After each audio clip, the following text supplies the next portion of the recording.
In order to set up a rotary, we'll start by removing the honeycomb workspace and the blades.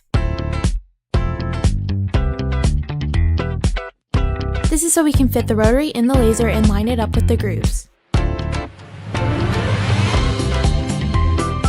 Then we can plug the rotary's cord into the machine.